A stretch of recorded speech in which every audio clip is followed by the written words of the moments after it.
Assalamualaikum warahmatullahi wabarakatuh. Kami dari Pendidikan Biologi FMIPA UNESA akan menjelaskan tentang manajemen alat di laboratorium. Sebelumnya, perkenalkan kelompok kami. Yang pertama ada Maulidatul Kurnia Pratiwi, kemudian ada Weni Putri Nilamsari, selanjutnya ada Siti Marufa dan Nurmazida Awalina. Pada kesempatan ini, kami akan menyampaikan topik tentang termometer dengan poin pembahasan. Yang pertama, pengenalan alat. Yang kedua, komponen penyusun. Yang ketiga, fungsi alat. Yang keempat, tipe atau jenis alat. Yang kelima, prinsip dan langkah kerja penggunaan. Yang keenam, perawatan. Dan yang terakhir, troubleshoot. Salah satu alat yang biasa digunakan di laboratorium adalah termometer. Menurut Sufu dan kawan-kawan tahun 2016, termometer adalah alat yang digunakan untuk mengukur suhu suatu benda. Istilah termometer berasal dari bahasa Latin yaitu thermo yang berarti panas dan meter yang berarti untuk mengukur. Komponen penyusun termometer. Untuk yang pertama yaitu komponen penyusun termometer zat padat. Terdiri dari kawat platina halus, mika, dan tabung perak tipis. Yang kedua yaitu komponen penyusun termometer gas, terdiri dari pipa U yang berisi raksa dan ruangan yang berisi gas bertekanan. Yang ketiga yaitu komponen penyusun termometer air raksa, yang terdiri dari air raksa yang ditempatkan pada tabung kaca dan bohlam air raksa yang berada di ujung termometer. Untuk yang keempat yaitu komponen penyusun termometer alkohol, yang terdiri dari 1. Alkohol yang tidak beracun sebagai isinya. 2. Termometer transparan sehingga cairan yang dibuat terlihat dengan penambahan pewarna merah atau biru, dan setengah dari gelas yang mengandung kapiler diberi label yang berlatar belakang dan berwarna putih dan kuning. Fungsi dari termometer yaitu digunakan untuk mengukur suhu suatu benda. Selanjutnya adalah jenis-jenis dari termometer. Jenis termometer berdasarkan zat termometriknya dibagi ke dalam termometer zat padat, termometer zat cair, dan termometer zat gas. Yang pertama, termometer zat padat atau yang biasa disebut dengan termometer hambatan. Termometer zat padat menggunakan prinsip perubahan hambatan logam konduktor terhadap suhu, menggunakan kawat platina halus yang dililitkan pada mika dan dimasukkan dalam tabung perak tipis tahan panas. Contohnya adalah termometer platina. Yang kedua adalah termometer zat cair.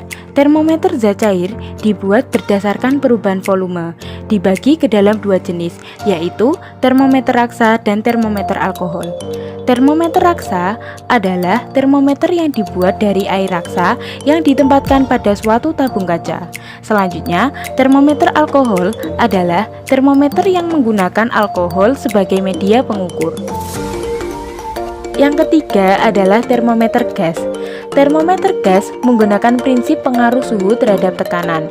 Pipa U yang berisi raksa mula-mula permukaannya sama tinggi. Jika salah satu ujungnya dihubungkan dengan ruangan yang berisi gas bertekanan, maka akan terjadi selisih tinggi. Contohnya adalah termometer gas pada volume gas tetap. Selanjutnya adalah jenis termometer berdasarkan penggunaannya, dibagi ke dalam 3 jenis, yaitu termometer laboratorium, termometer ruang, dan termometer klinis. Termometer laboratorium digunakan untuk perlengkapan praktikum di laboratorium. Termometer ruang digunakan untuk mengukur suhu suatu ruangan, dan termometer klinis adalah termometer yang biasanya digunakan untuk mengukur suhu tubuh pada manusia. Adapun prinsip dan langkah kerja termometer pada umumnya hampir sama. Kita ambil salah satu cara kerja dari termometer, yaitu termometer raksa.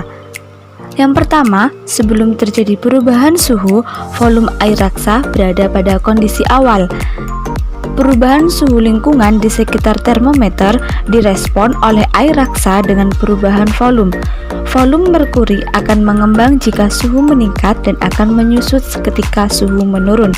Skala pada termometer akan menunjukkan nilai suhu sesuai dengan keadaan lingkungan. Cara perawatan termometer. Menurut Sugiyarti 2018, caranya yang pertama yaitu termometer dikalibrasi secara rutin dengan menggunakan peralatan dan prosedur yang sesuai dengan kriteria dan standar nasional maupun internasional. Yang kedua yaitu provider harus memberikan bimbingan protokol dan instrumen kalibrasi untuk mengaktifkan verifikasi akurasi termometer. Yang ketiga yaitu termometer juga harus dibersihkan secara teratur dan dipelihara pemakaiannya untuk memastikan bahwa alat tersebut memberikan hasil yang akurat serta tepat. Selanjutnya yakni troubleshoot. Di antaranya yaitu yang pertama, menyimpan termometer sesuai dengan petunjuk penyimpanan. Yang kedua, menggunakan termometer sesuai dengan petunjuk penggunaan. Dan yang ketiga, apabila termometer sudah terlanjur rusak, maka perlu dilakukan perencanaan dana untuk pengadaan alat baru.